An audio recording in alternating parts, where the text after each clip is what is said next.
Picture yourself 30 years ago,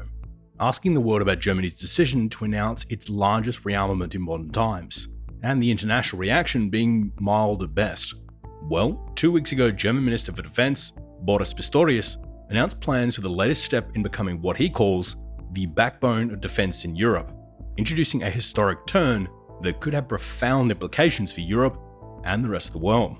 That turn being a German rearmament. But to understand the significance of Germany's rearmament, we must first grasp the cultural underpinnings and military inefficiencies that have long distorted Germany's military spending and procurement for decades. As with the country being culturally haunted by the ghosts of its past, Germany has instead largely advocated for a policy of peace through partnerships, even intertwining the defense forces among both former allies and enemies. But after so many years of peace, is Germany still equipped to be able to fight another war? And have the events in Ukraine destroyed the previous way of thinking in Germany?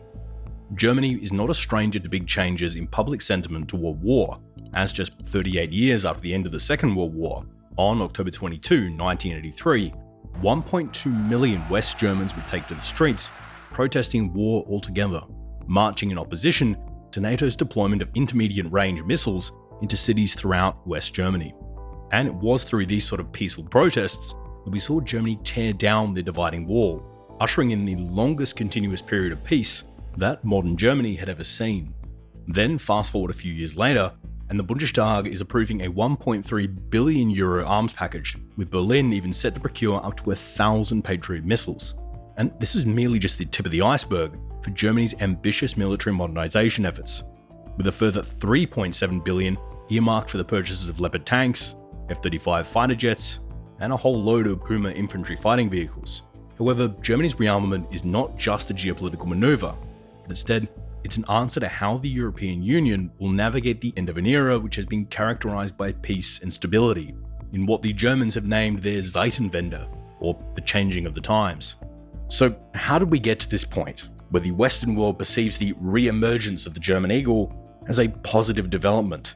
Well, to answer this actually involves addressing three key questions. 1. How did Germany get to their current position? 2. How challenged is the German military, and what is their true potential? And 3. How will this impact Germany and the rest of the world?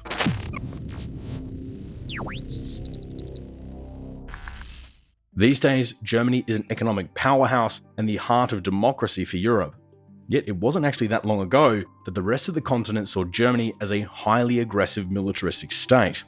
which shouldn't come as too much of a surprise to anyone who knows their German history, as war has always been a central part of Germany's foreign policy. After all, it was the Franco-Prussian War that forged the unification of the German states. But whilst one war would go really well, the next would have mixed results, as after the defeat and humiliation of the First World War and the crushing Treaty of Versailles, Germany was left in cultural and economic shambles, with this treaty placing full responsibility of the First World War onto Germany and its allies, whilst at the same time extracting humiliating territorial losses and severely constraining the size of the German military, with limitations being placed on their army size, the prohibition of a German air force, and the establishment of demilitarized zones. It was after this that the Germans harbored deep resentment toward the treaty, with this resentment being easily manipulated into hatred by extreme and dangerous individuals, who promised to restore the nation and its military to its former glory. But it was after the Second World War that Germany was left in an even worse position, with the country being split in two. However, West Germany was able to rise again through factors like the Marshall Plan, which provided massive amounts of financial support from the US to rebuild infrastructure within Germany, implement currency reforms, and take advantage of their highly educated workforce.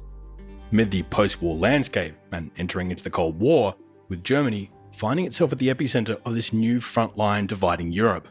with all of these tensions being ratcheted up with the inclusion of West Germany into the North Atlantic Treaty Organization back in 1955, to which just 1 week later, the Soviet Union would respond by establishing the Warsaw Pact, their own regional military alliance, with this divide between East and West only growing until eventually the Berlin Wall will be erected in 1961, the most obvious symbol of this growing global divide. With limited financial contributions, Germany's allies, especially the US, gained the perception that Germany was benefiting from NATO's security umbrella without fully shouldering its share of the financial burden, a reputation Germany would never quite shake. As the Cold War dragged on, massive waves of protest erupted against the deployment of weapon systems in the west of Germany, with the Soviet-US arms limitations talks revealing a grey zone due to the ambiguity and gaps in the existing arms control agreements, particularly those agreements that didn't cover certain types of nuclear weapon systems, like the intermediate-range nuclear forces, the result of which was strong opposition from German voices, and consequently, a huge pacifist movement surged within the country, with various groups protesting under the banner of peace throughout the remainder of the Cold War. However, these pacifist views weren't exclusive to the West, with opposition to a nuclear arms race also emerging in the east of Germany,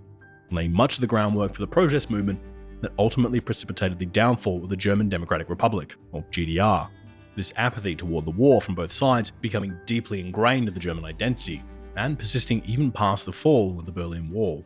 But with the fall of the Soviet Union, to many, another European war felt almost unthinkable, with authors like Francis Fukuyama even declaring this era as the end of history. As with no significant opposing force remaining and no ideological adversaries there to fight, in Germany there appeared to be very little rationale for maintaining this level of military spending. After all, the country was in desperate need of funds to bring the east of Germany back up to stand with the west. So, consequently, the Germans, as well as many other nations, began reducing their military spending and prioritizing domestic development. It seemed like the time for European wars was over. Well, as long as you ignore the Balkans, because after decades of US investment and the combining of the two Germanys, Berlin now sat with a GDP of nearly $4 trillion, making it, at the time, the fourth largest economy in the world. Yet, with hindsight, that high GDP number wasn't telling the full story, as a significant portion of this economic growth relied on two less than optimal factors. For one, during this period of time, Germany's growth was largely being driven by cheap Russian energy and cheap Chinese materials, to the point where in 2021, a whopping 69% of Germany's energy demand was being met through imports, with Russia accounting for 34% of its oil, 53.6% of its gas, and 50% of its hard coal. From an outsider's perspective, it seemed like Germany was placing all their eggs in this one Putin-shaped basket, with former German Chancellor Angela Merkel even later acknowledging in an interview with German newspaper Der Zeit that this over-reliance and trust in Russia had probably been a mistake, as it was during this period where the German army became a bit of a joke within Europe, with even the Telegraph in 2014 reporting that the German military were forced to use brooms due to military cutbacks after the German budget had been slashed and slashed again, to the point where it was now just 1.1% of GDP, falling far short of NATO's suggested 2% target. Now, German leadership would attempt to use some of those brooms to sweep a lot of this under the rug, using the claim that Germany has no enemies, which was somewhat plausible until 2014, when Russia carried out its invasion of Crimea. And whilst a lot of the rest of the world woke up to Russian aggression, the Germans, benefiting from that cheap Russian gas, would simply shrug and get right back to those brooms, dismissing the motion that Russia would ever try anything further, and so the problems within the German military simply got worse. But those calls for reform would grow louder after the release of another round of damning reports into the readiness of the German army in 2018, with these reports going on to detail multiple instances of soldiers wearing helmets without screws, ejection seats not working, and soldiers having trouble even being able to acquire basics like thermal underwear. In addition, Germany's pretty modest standing army had huge operational problems occurring within it, with those 2018 reports indicating that the Bundeswehr only had access to about 50% of its primary weapon systems, with some of those units even being far below that 50% mark, with the reports stating that only 39 of their 128 Eurofighters was ready for action, only 26 of their 93 Tornadoes was ready, just 12 of their 62 Tiger helicopters was good, and only 105 of the 224 Leopard 2 tanks could be actually pushed out into battle in the event of a war, and things could get worse from there. Not even one of Germany's key platforms, the Puma IFV, was operational, as whilst the German army was struggling to just even get socks for their soldiers, it was also spending more on defense than the entire French military. A military who, I remind our audience, are holding down bases across Africa and the Pacific, operating an independent arsenal of nuclear weapons, and parading around their very own expensive aircraft carrier. And look, while this gross inefficiency within the German army may have been some relief to the older citizens of Poland, for Berlin, it was the setup for the next disaster. So, why would the German military budgets be so high? Well, your first assumption is obviously going to be corruption. And whilst, yes, there is some corruption within the German army, like almost all armies, the real problem was actually the German bureaucracy. You see, the Germans have a unique system designed to prevent that very type of defense corruption, aiming to stop politicians from just being able to give massive defense contracts to their friends and donors. But the system has some flaws built within it. Now, to oversimplify, let's say you have 5 German defense contractors, each of which put out a bid to build the new German helmet, with some bids being higher than others. Now, under the system, all 5 of those bids will go through a proper tender process, a process that can sometimes take years, with the government picking a winning bid and awarding the contract. Except under the German system, rather than that contractor being able to get started with the work, the other 4 defense contractors can then sue in hopes of overturning the government's decision, meaning that no production takes place whilst these bids are being litigated and then relitigated, often stretching out the process of procurement within Germany by years and years, and forcing defense companies to demand massive upfront payments in anticipation of these sorts of issues being standard practice in German procurement, which is a problem during peacetime, but a disaster during wartime. So when February 2022 rolled around, and that Russian alarm clock went off again for Germany, the unthinkable had happened, forcing the new German Chancellor Olaf Scholz to just 3 days later announce that Germany had entered this new period of Zeitenwende, roughly meaning changing times in English, with Scholz announcing that this invasion had shaken the very foundations of German security, and pledging that Germany must now become the guarantor of European security that our allies expect us to be.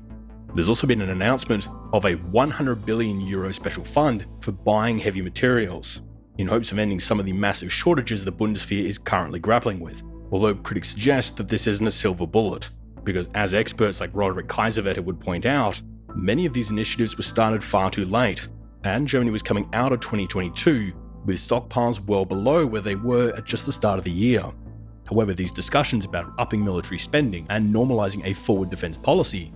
would highlight some profound societal disapprovals within German society, which, as we can see from a 2019 Spring Global Attitude Survey, showing that only 47% of Germans believing that it is sometimes necessary to use military force in order to maintain order in the world, as opposed to someone like the Americans, where 78% of people believe that, with the sentiment amongst the public being even further complicated by the fact that the German economy was still being driven by the importing of cheap Russian gas, in stark contrast to exports from Ukraine, which made up less than 0.06 of Germany's imports. So debate about what Germany should do regarding Ukraine varied right across the political spectrum, with some advocating for short-term financial gain over long-term regional stability. However, the choice between these two would be made a lot easier after the Nord Stream 2 pipeline would mysteriously blow up, effectively leaving only one option on the table. The result? Zeitenwende would go ahead, and so the Germans would begin a massive rearmament phase, now aiming to hit that 2% of GDP on defense, which, to put it in magnitude for you, if Germany does hit that suggested target of 2% of GDP, this would translate to a military spending of roughly $90 billion annually, skyrocketing them past the UK, Saudi Arabia, and even India for military spending. And if they sustain it, it would place Germany as the second largest military spender in Europe, trailing only behind Russia. However, these efforts haven't been universally popular, with more of those anti-war protests breaking out right across the country, and opposition from members of the Greens and AfD party in particular. However, if the Germans hope to play this significant role within European defense, massive overhauls must be made, and Germany's new national security strategy doing away with the debate and instead wholeheartedly identifying Russia as the most significant threat to peace and security within the Euro-Atlantic area. Berlin is also committing itself to enhancing European security, making efforts to spearhead the deployment of advanced capabilities, like precision deep strike weapons and additional Leopard 2s. In addition, Germany is also committed to bolstering its position abroad, increasing its deployments along NATO's eastern flank, with Berlin announcing plans to deploy a further 4,000 German troops into Lithuania full-time. On top of that, Scholz has stated that Germany will finally meet NATO's recommended spending levels of 2% of GDP being spent on defense, hopefully hitting that target sometime in the next couple of years.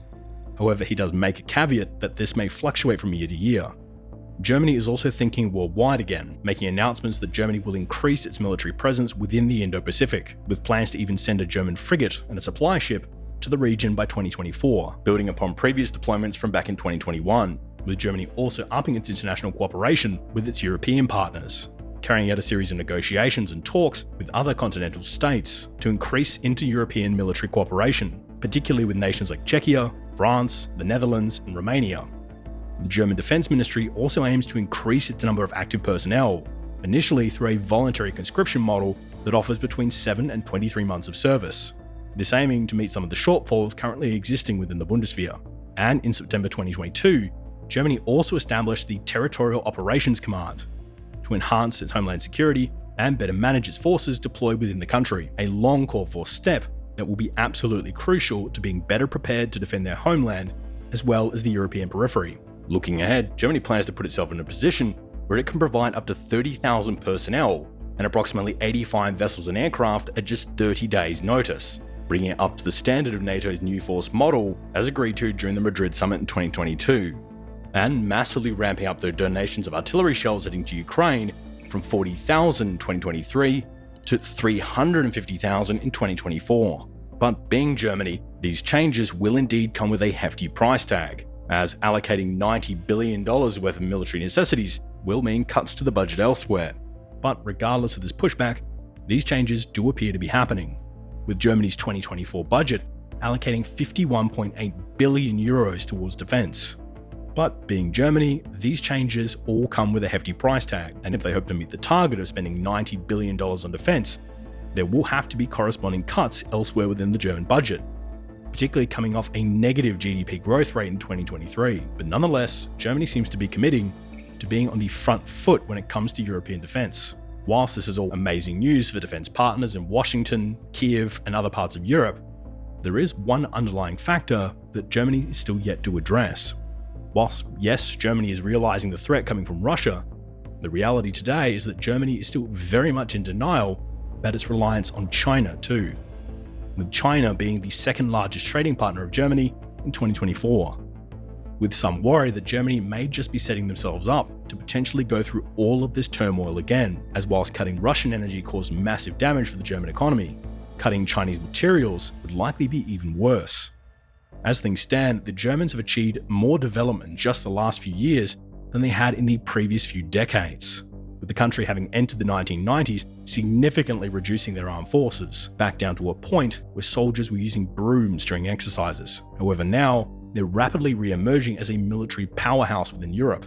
with German arms production set to rival some of the other big European powers, and German Leopard 2 tanks becoming a mainstay on the battlefields of Ukraine. The pace of this transformation within the German arms industry is frankly remarkable, but defense analysts are keenly observing on how sustainable this momentum can actually be, as this rapid advancement also comes with substantial expenses for the German government, which will likely entail large-scale cost-cutting elsewhere in the budget, with some analysts worried that if there's a change in government or a stagnation in the war in Ukraine, that this rearmament may lose some of its steam, and that the German government will have to work diligently to maintain this level of momentum, as without proper support and management, the German army risks being caught without socks once again. Thank you so much for checking out this week's episode. If you're interested in learning more about NATO and how the addition of Finland and Sweden has transformed the alliance's operational capabilities, well then you can check out our video here on how Sweden joining NATO has exposed Russia's biggest weakness.